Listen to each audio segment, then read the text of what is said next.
All right. You fired up? Are you fired up? All right.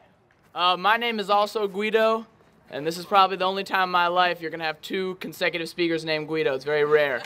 So feel lucky for that. All right? I remember you on the prison bus over here. I was on the prison. I also went to jail. True story.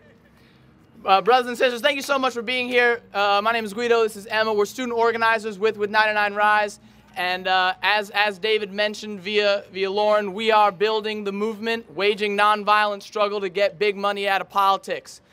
Just this past fall, during the most expensive election in American history, we had young people go to Wall Street banks, sit in, say, we demand that you disclose all of your secret political spending. I got Lewis Preston, I got Jordan, Devin, Kai. Raise your hands. These people went to jail. These people went to jail just for demanding that Wall Street banks should be transparent about their political spending. They went to jail for that. That's disgraceful. That's disgraceful. But as you know, the struggle continues. I want to introduce a good friend and a great organizer who's been building this movement, Emma Gertsch. My name is Emma Gertsch. I'm 18 years old. I go to Occidental College here in Los Angeles. I'm here because I'm tired of feeling broken by a powerfully funded political system. This is not an abstract issue. It touches each and every one of us. It pains each and every one of us, and we're here because we struggle. My family, my friends, the people I love have been hurt by this system, have been hurt by a system that is not responsive to the needs of the 99%. I was raised by my father, who was broken by a war in Vietnam, whose pain I see every day, and that pain pains me too. I'm tired of seeing young people going to war, being broken by the same system today, the same military-industrial complex today that hurt my father 50 years ago. I was raised by my mother, who has a PhD and not only suffers discrimination because of her gender in her medical profession, but also with her PhD strains to get me a college education, something that every person should have a right to. I'm tired of seeing that injustice. I grew up loving my mother's two dads, believing that their love was just as deep as my mom and dad's, as your mom and dad's. I'm tired of the powerful money of the religious right telling me that they're sick, that they aren't fit to be my grandparents. I'm tired of that injustice.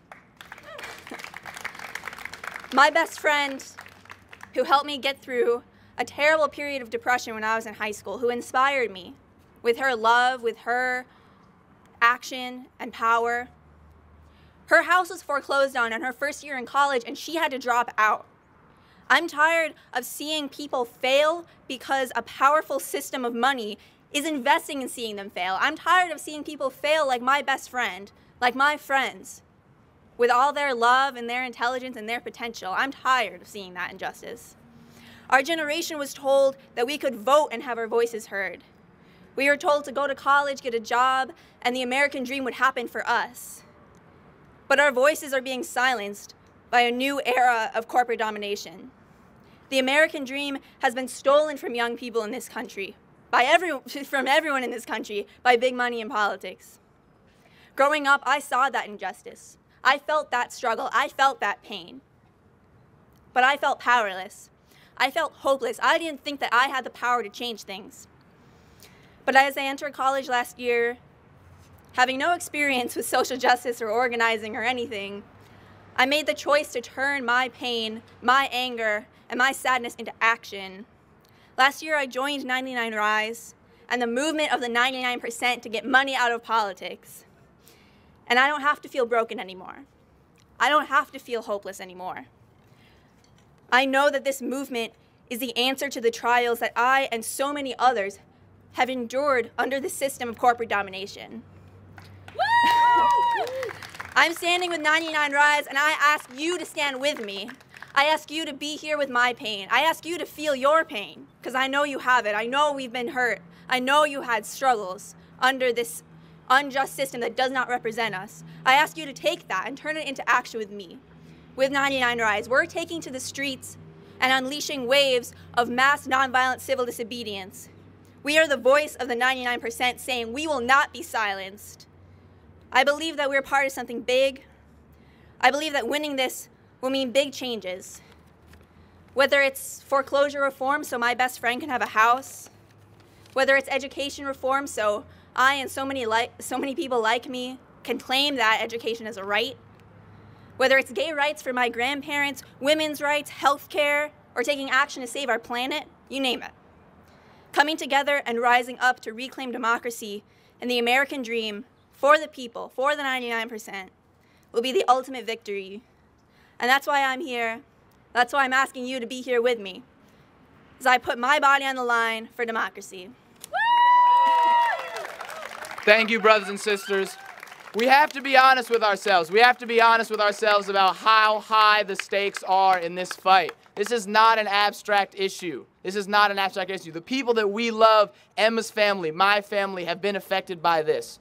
Okay, the world we want, the world we need, we cannot win when we have a democracy of, by, and for the 1%. Okay, we cannot avert another financial crisis when bankers dine regularly at the White House and their armies of lobbyists destroy Dodd-Frank and wreck every chance at good regulation. We cannot end the disgraceful war on drugs that has imprisoned so many young men of color in this country when ALEC and private prison corporations conspire to imprison more immigrants for profit, okay? We cannot create more jobs when corporate front groups like Fix the Debt embed themselves in fiscal cliff negotiations to intentionally drive us off the cliff and cut entitlements. But worst of all, brothers and sisters, most troubling, most frightening is climate change. And I want to be very, very clear about this, brothers and sisters. Mother Nature will not wait for us to get big money out of politics. The climate will not wait. If fossil fuel lobbyists continue to destroy every chance we have at passing climate legislation, they will burn all the coal, they will frack all the land, and we will face an unimaginable crisis on this earth that we so dearly love. Please join us and fight. Do not let them drive us to the brink, all right? And I know it seems far off. I know it seems far off. But when 4 students got arrested at a lunch counter in Greensboro in 1960, nobody knew that civil rights legislation was only 4 years away. Nobody knew that. We never know when the moment of victory will be upon us. But we have faith that if we keep fighting, it will come.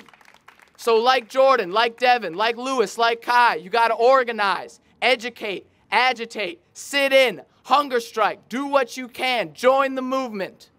We have a table back there. We have a pledge of resistance that we're building to get 10,000 Americans to commit to the largest civil disobedience in American history. 10,000 Americans at Congress and corporations saying, we want to get money out of politics. And we'll build that 10,000 whether it takes a month, 2 months, a year, 2 years. We'll get there. All right? Are you fired up? All right, show me what democracy looks like. Show me what democracy looks like. This is what democracy looks like. Show me what democracy looks like. This is what democracy looks like. Solidarity forever.